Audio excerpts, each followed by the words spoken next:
Welcome. In today's video, I'm going to share with you my professional method to design an ideal workspace that protects both your health and your productivity. Welcome. I'm Olivier Girard, ergonomist, posture therapist, author of the Posture Manual, and creator of the Posture Academy.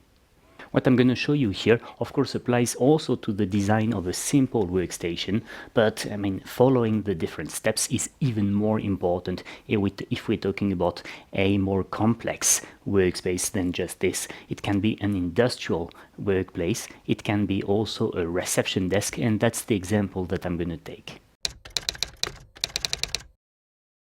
Step one in the process is what ergonomists call the task analysis. To cut a long story short, it's about understanding who does what, why, how, and when. What's super important about understanding these factors is that it will guide you into choosing a posture. Say, for example, at a reception desk, usually there you have to welcome visitors, but you also have to do admin tasks.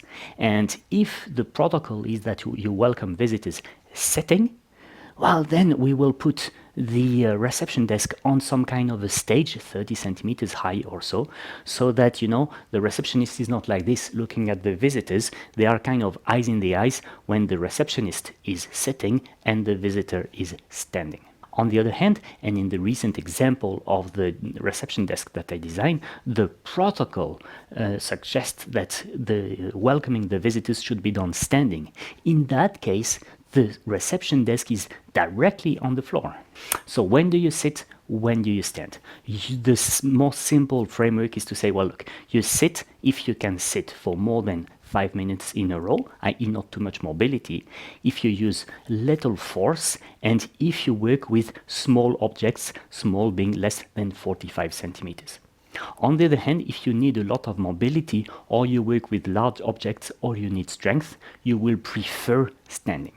There's some kind of in-between, which is the sit-stand position, in which you still work with small objects because your butt is still glued on something, so you have limited mobility in the upper body. You have a bit more strength because you can work a bit lower if needed, and you can stand up easier, so we can talk about cycles which are shorter than 5 minutes. Now that you know this, we will divide your environment in 4 different zones, and we will place each element in one of the zones. Zone 1, from a reach space perspective, is everything that you can reach with the 0 to 20 degree angle in your shoulder. That's forward, and that's also sideways. So it's the most comfortable zone for your neck and for your shoulders, and therefore it is for things that you use all the time, typically your keyboard and your mouse. In terms of height, this zone 1 extends from your breast for precision work to more or less your belt when you need more strength.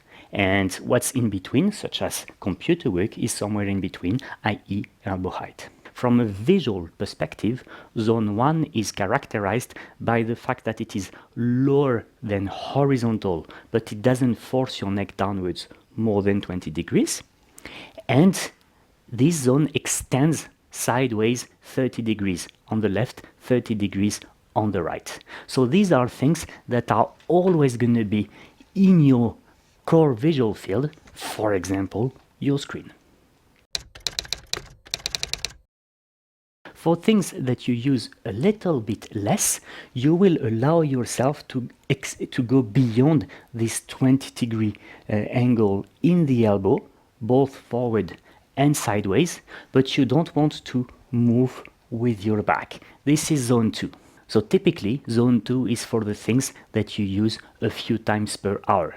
That can be, say, a binder in which you have some administrative documents. That can be your phone if it doesn't ring every 5 minutes. That can be your stapler, etc., etc.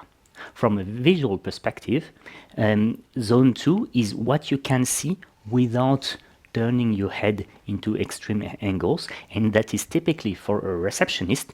You want in the visual field, but not necessarily in the 30 degrees on each side, the door or the corridor through which the visitors will arrive.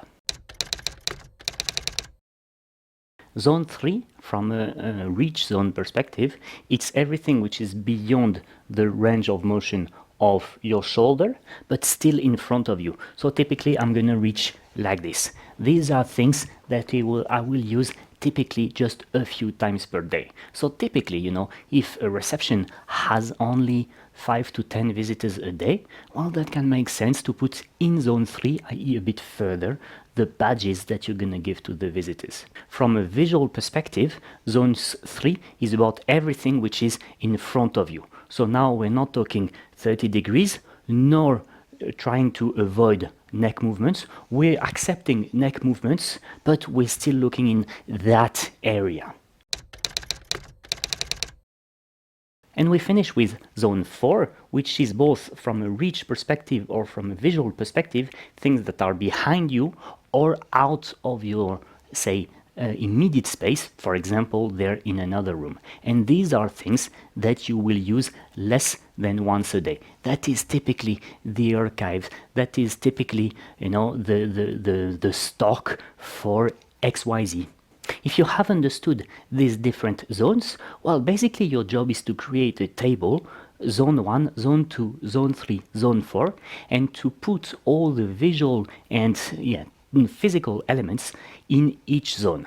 And once you have done some kind of a drawing where you have the person, sitting, standing, or in between, and the elements that are in the respective zones, but kind of in the air, well, then it's simple. Your only job is to create the surfaces that will support these elements in that place. It is also to orient the object that you have designed so that visually the person who sits has the elements that you have listed in the area that you have chosen.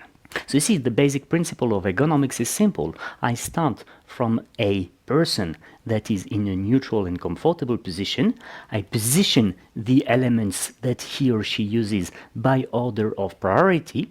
Everything is floating in the air, and then I create furniture that will hold it there, function number 1, and function number 2 that will potentially, if needed, make the elements adaptable to a small person and a tall person, to a skinny person and to an overweight person, etc., etc. Why potentially? Because this is something that you may need in a company, but you don't care about that at home. You're the only user of your workplace. So your workplace at home needs to be adjusted, not necessarily adjustable. And if I go back to the reception desk that I'm currently designing, as I have seated tasks for administrative purposes, and then I welcome people in a different position, you see that my desk has basically a standing area and a sitting area. The standing area is dedicated to welcoming the visitors, and the sitting area is dedicated to the tasks. Then, as I have 3 receptionists, I put 3 elements like this, either in a line or in a circle, etc. The parameter for the shape and the orientation of the whole being the respect of the visual fields 1, 2, 3, 4 that we have listed in the table. So you see, it's super simple. You just need to stick to the method, not forget anything, and you're gonna be all good.